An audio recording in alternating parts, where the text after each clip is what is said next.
नमस्कार बच्चों, सुमन हिंदी क्लास में आपका हार्दिक स्वागत है। आज मैं वीडियो 26 जून 2023 की द्वितीय पाली में जो परीक्षा हुई है उसके प्रश्न हिंदी के प्रश्न पत्र लेकर आपके समक्ष उपस्थित हूँ। तो आप अपने प्रश्नों का मिलान कर लीजिए और देखिए आपके कितने प्रश्न सही हैं। प्रश्न 1, निम्नलिखित में से तड़ाक शब्द का तद्भव कौन सा है? तो इसका विकल्प सी सही है, तालाब। तड़ाक क्या है? ये तत्सम है और इसका तद्भव होता है तालाब। ये पेपर का प्रिंट है, ये थोड़ा गंदा है बच्चों, लेकिन आप लोगों को जल्दी अपने उत्तर पता चल जाएं, इसीलिए मैंने ये वीडियो मैं बना रही हूँ। देखो प्रश्न 2, दयालु शब्द में कौन सा प्रत्यय है? इसका विकल्प ए सही है, आलू। यहाँ दया मूल शब्द है और इसमें आलू प्रत्यय लग गया तो हो गया दयालु। प्रश्न 3, निम्नलिखित में से तद्भव शब्द कौन सा है? इसका विकल्प डी सही है, तीरथ। तीरथ का तत्सम क्या होता है? तीर्थ। प्रश्न 4, निम्नलिखित में से किस विकल्प में सही सभी शब्द पुल्लिंग हैं? इसका तो विकल्प ए और विकल्प बी दोनों सही है, लेकिन आप विकल्प ए पर निशान लगा लीजिए। वैसे इसका विकल्प ए और बी दोनों सही है। हीरा, मोती, मणि ये तीनों ही पुल्लिंग हैं। और विकल्प बी जो है कौवा, खरगोश, मंडल ये भी सही है, लेकिन हम एक ही विकल्प का चयन करेंगे, इसलिए जो पहला सही है तो हम पहले को ही सही मानेंगे। प्रश्न 5, कान कतरना मुहावरे का अर्थ क्या है? इसका विकल्प बी सही है, बहुत अधिक चालाक होना। प्रश्न 6, निम्न में से कौन सा वाक्य अशुद्ध है? ये ए, इतना तेज क्यों चल रहे हो? बी, कितना सुंदर चित्र है ये। सी, हमने बहुत। अब बेटा ऐसा है कि इसमें जो है विकल्प बी जो है ये भी पूरी तरह सही नहीं है। इसका होना चाहिए ये कितना सुंदर चित्र है, और ये शायद मुझे समझ में नहीं आ रहा है, विस्मय चिन्ह जो लगा ये भी नहीं लगेगा। ये तब लगता जब होता वाह कितना सुंदर चित्र है।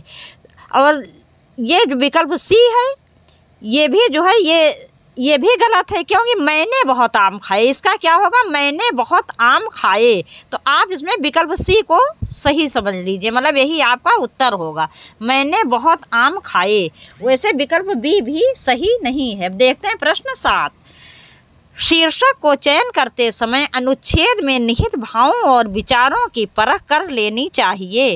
वाक्य के अशुद्ध भाग का चयन कीजिए। इसका विकल्प ए सही है, शीर्षक को चयन नहीं होगा शीर्षक का चयन। प्रश्न 8, निम्नलिखित में से कौन सा शब्द तत्सम है? इसका विकल्प बी सही, गृहिणी। देखते हैं प्रश्न 9,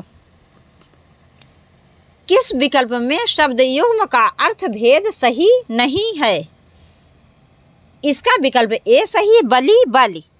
बलि का अर्थ बलवान बिल्कुल सही है, लेकिन बलि का अर्थ गाय नहीं होता, बलि का अर्थ होता है आहुति। और विकल्प देख लेते हैं, नागर, नगर में रहने वाला, नगर माने शहर, कुल माने वंश, कुल माने किनारा बिल्कुल सही है, अनल माने अग्नि, अनिल माने पवन। तो इसका विकल्प ए जो है यही आपका उत्तर होगा, क्योंकि ये सही नहीं है। बलि का अर्थ होता है बलवान और बलि का अर्थ आहुति। प्रश्न 10, श्रुति संभिन्नार्थक शब्द युग्म चरम, चर्म का उचित अर्थ है। इसका विकल्प सी सही है। चरम माने अंतिम सीमा और चर्म माने चमड़ा। अब देखते हैं प्रश्न 11, श्यामलाल जो गांधी गली में रहता है। इसके बड़ा ही अजीब सा प्रिंट आया है। श्यामलाल जो गांधी गली में रहता है, मेरा मित्र है, किस प्रकार का वाक्य है? तो ये बेटा मिश्र वाक्य है। इसका विकल्प डी सही है, क्योंकि जब दोनों को मिला रहे हैं तभी पूरा अर्थ निकला। जो, जिसे, जैसा, तैसा, जिसका, उसका, इस प्रकार के शब्द जहाँ पर भी आपको दिखाई पड़े वहाँ आप बिना कुछ सोचे विचारे मिश्र वाक्य लगा दिया करो। देखते हैं प्रश्न 12, घी के दिए जलाना मुहावरे का सही अर्थ है। इसका विकल्प डी सही है, खुशियाँ मनाना। प्रश्न 13, आसमान पर चढ़ाना मुहावरे का अर्थ क्या होगा? इसका विकल्प बी सही, अत्यधिक प्रशंसा करना। प्रश्न 14, एक अनार 100 बीमार, इसका विकल्प ए सही है। एक वस्तु के ग्राहक अनेक। अब देखते हैं प्रश्न 15, मजदूर मेहनत करता है किंतु उसके लाभ से वंचित रहता है, यह वाक्य है, इसका विकल्प सी सही है। संयुक्त वाक्य, और इसलिए अथवा इस प्रकार के शब्द जहाँ पर भी आते हैं वहाँ अधिकतर संयुक्त वाक्य होता है।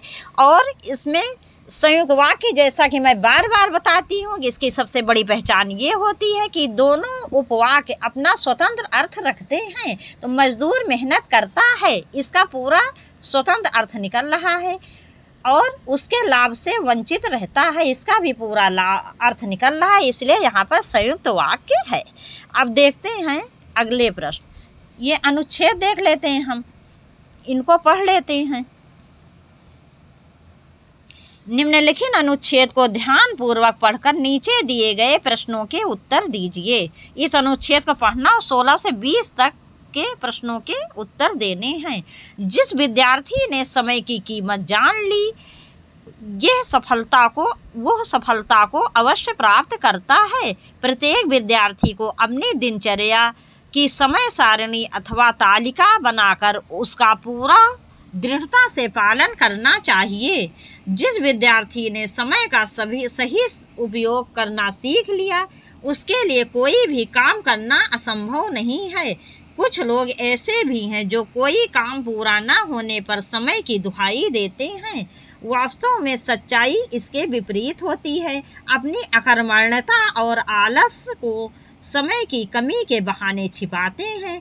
कुछ लोगों को अकर्मण्य रहकर निठल्ले समय बिताना अच्छा लगता है।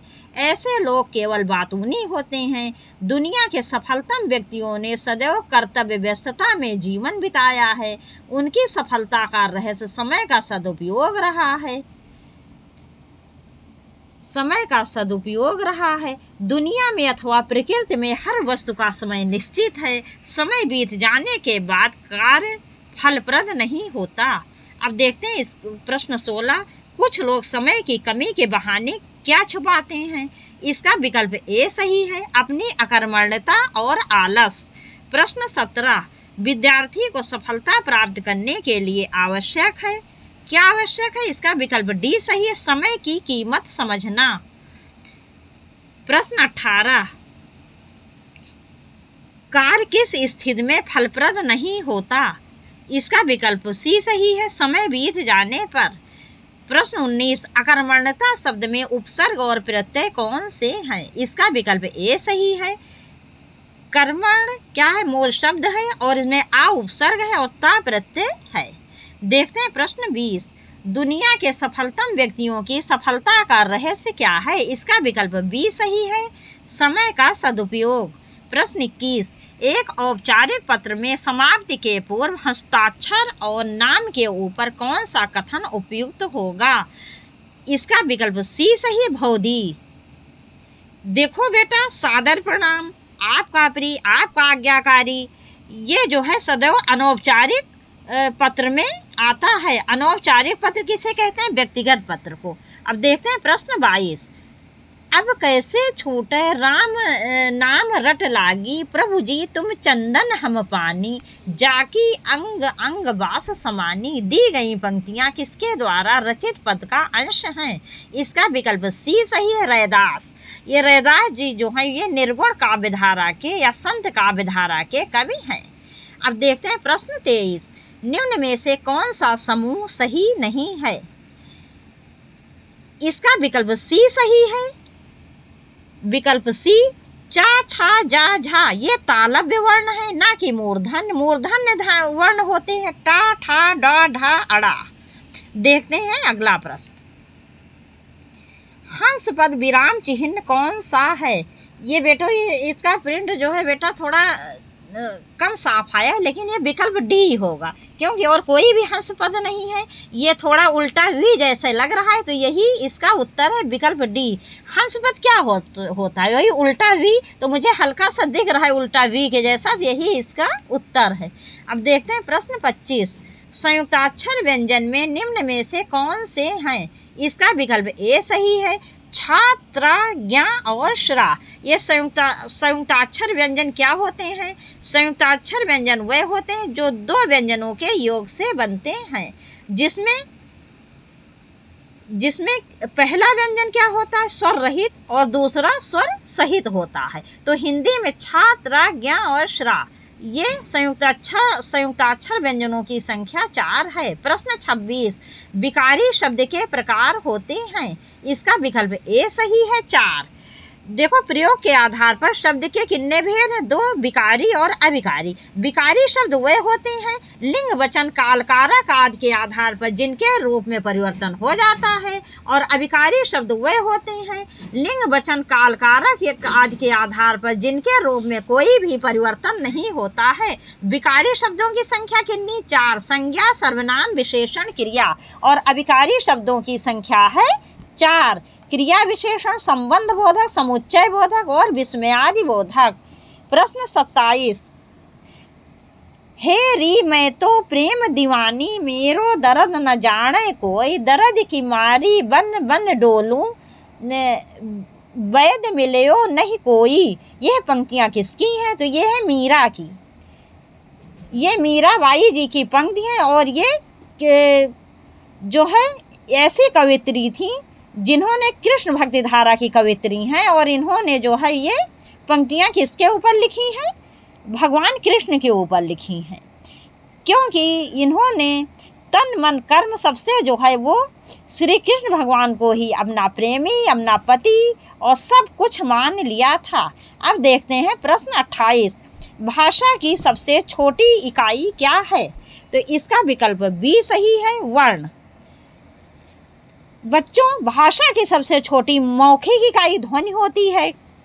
इसी ध्वनि को जब हम लिखित रूप दे देते हैं तब इसे वर्ण कहते हैं। तो भाषा की सबसे छोटी इकाई क्या है? वर्ण है। और यदि आपसे कभी प्रश्न पूछा जाए कि भाषा की सबसे छोटी सार्थक इकाई क्या है, तो वो है शब्द। देखते हैं प्रश्न 29, किसी के द्वारा कहे गए कथन को मूल रूप से लिखने के लिए कौन सा विराम चिन्ह प्रयुक्त होगा? इसका विकल्प सी सही है, उद्धरण चिन्ह। बच्चों, किसी के द्वारा कहे गए कथन को मूल रूप से लिखने के लिए दोहरा उद्धरण चिन्ह का प्रयोग होता है।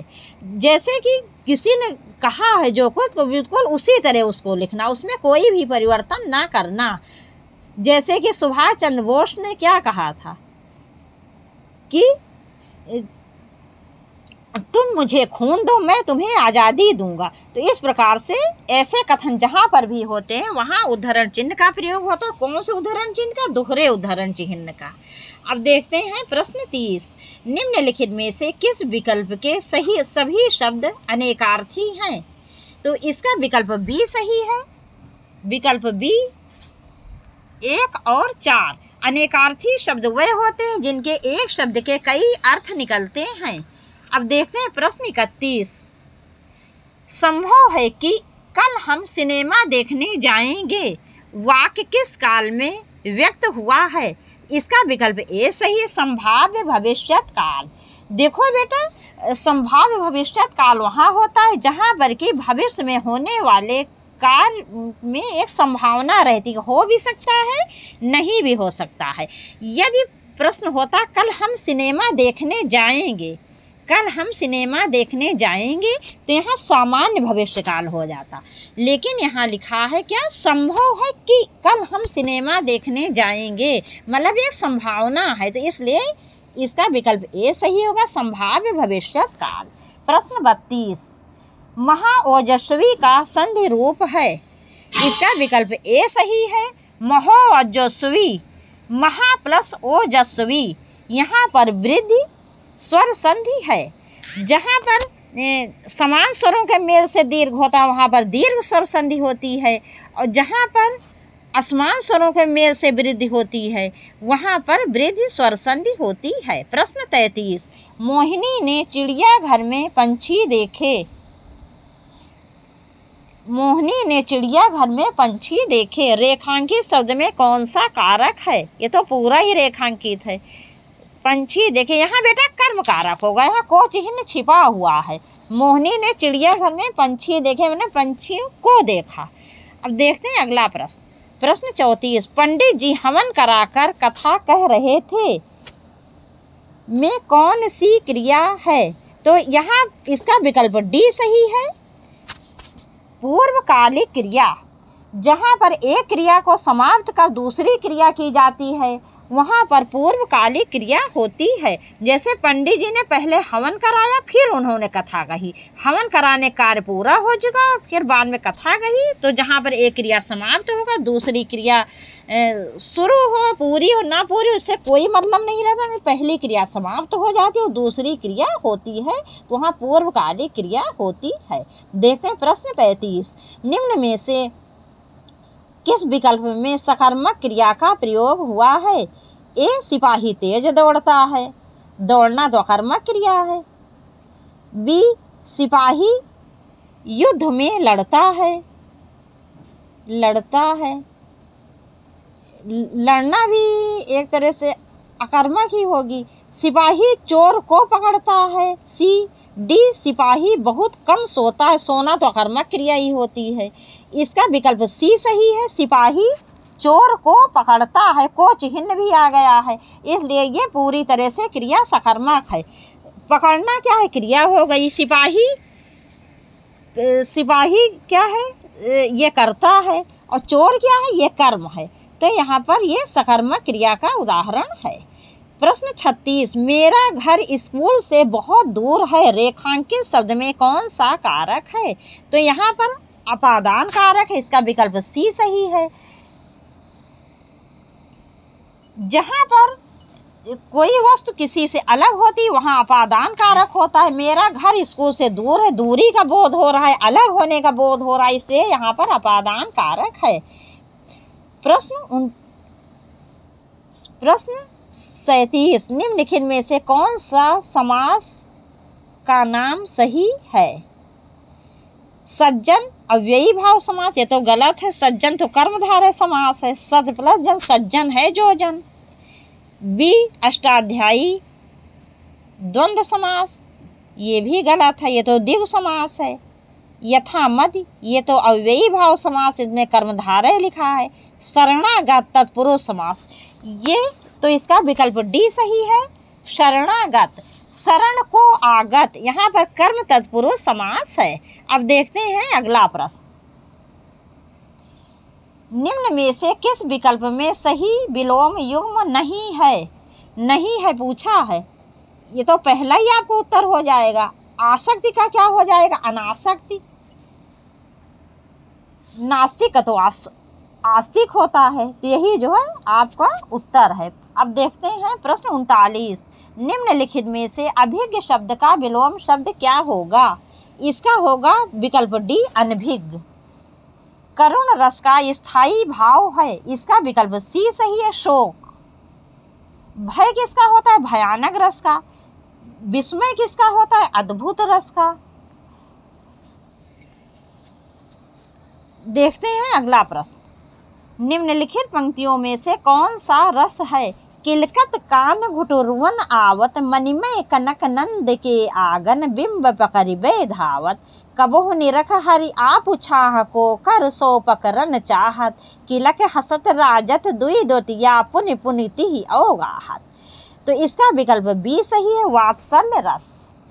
वात्सल्य रस, इसमें भगवान कृष्ण के बाल रूप का वर्णन किया गया है कि किस प्रकार से वो नंद जी का जो मणि और सोने से जड़ा हुआ जो आंगन है, उसमें बिंब माने छाया परछाई, वो किस प्रकार से अपनी परछाई को पकड़ने के लिए दौड़ते हैं, और जो है जब वो हंसते हैं तो किस प्रकार से उनकी सुंदर सुंदर दो दांत दिखाई पड़ते हैं। तो इस प्रकार से उनकी बाल शोभा का वर्णन किया गया है।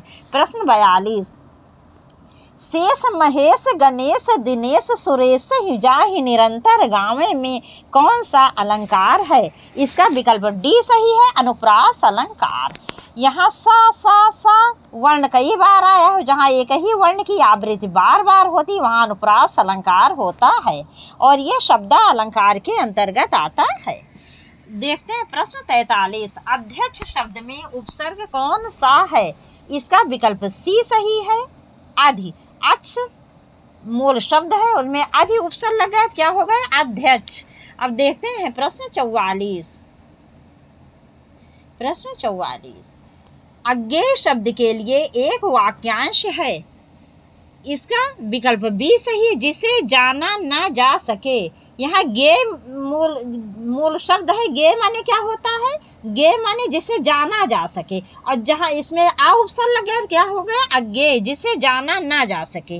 प्रश्न 45, जिसका उपचार या हल ना हो सके वाक्यांश के लिए एक शब्द है, इसका विकल्प सी सही है, असाध्य। विकल्प सी सही है, असाध्य। असाध्य क्या होता है? ऐसा आप लोगों ने सुना होगा, जैसे किसी को कभी जब मतलब इस प्रकार की बीमारी हो जाती है जिसका इलाज नहीं होता, तो लोग क्या कहते हैं कि इनकी बीमारी अब असाध्य हो चुकी है। अब देखते हैं अगला प्रश्न, निम्नलिखित में से किस शब्द की वर्तनी सही है? इसका विकल्प बी सही, उत्कर्ष। देखते हैं प्रश्न 47, किस विकल्प में सभी शब्द परस्पर पर्यायवाची नहीं हैं? इसका विकल्प सी सही है, बाज सैंधव नेत्र। ये वाज नहीं होगा, बाज ही होगा। बाज सैंधव नेत्र, तो बाज और सैंधव तो घोड़ा के पर्यायवाची, नेत्र अलग है, तो इसलिए यही जो है ये सही है। और अन्य विकल्प देख लेते हैं, आकांक्षा, इच्छा, अभिलाषा, ये सभी पर्यायवाची हैं। विकल्प बी में विधु, चंद्रमा, हिमांशु, ये सभी पर्यायवाची हैं। और डी मरीच, मयूख, रश्मि, ये सभी जो है सब किरण के पर्यायवाची हैं। अब देखते हैं प्रश्न 48, सामने शेर को दहाड़ता देखकर मेरे प्राण सूख गए, रेखांकित मुहावरे का अर्थ क्या है? इसका विकल्प डी सही है, बहुत डर जाना।